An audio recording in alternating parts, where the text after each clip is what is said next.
மத்திய மற்றும் மாநில அரசின் கீழ் பணிபுரிந்து பணி ஓய்வு பெற்றுள்ள ஓய்வூதியதாரர்களுக்கு அகவிலை நிவாரணம் அரசால் வழங்கப்பட்டு வருகிறது.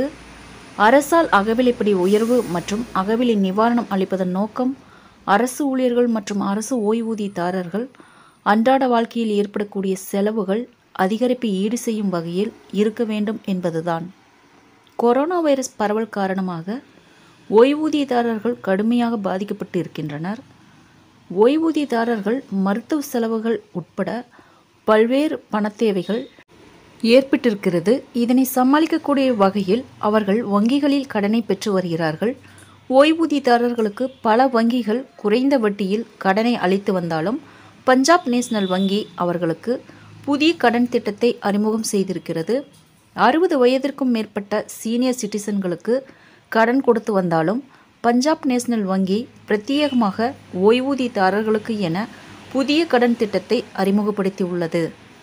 இத்திட்டத்தின் கீழ் ஓய்வூதியதாரர்களுக்கு பெறக்கூடிய பென்ஷன் பணத்திற்கு ஏற்ப கடன் தொகையானது தீர்மானிக்கப்படுகிறது. 70 வயதிற்கு உட்பட்ட ஓய்வூதியதாரர்களுக்கு குறைந்தபட்சமாக ரூபாய் 25,000 முதல் அதிகபட்சமாக 10 லட்சம் ரூபாயும் கடனாக பெறலாம். அதாவது ஓய்வூதியதாரர்களுக்கு தங்களது பென்ஷன் பணத்தில் 18 மடங்கு வரையில் கடனாக பெறலாம். 70 முதல் 75 வயது வரை இருக்கக்கூடிய ஓய்வூதியதாரர்களுக்கு அதிகபட்சமாக 7.5 லட்சம் ரூபாய் வரை கடனாக பெறலாம் அல்லது பென்ஷன் பணத்தில் 18 மடங்கு வரை கடனாக பெற்றுக்கொள்ளலாம்.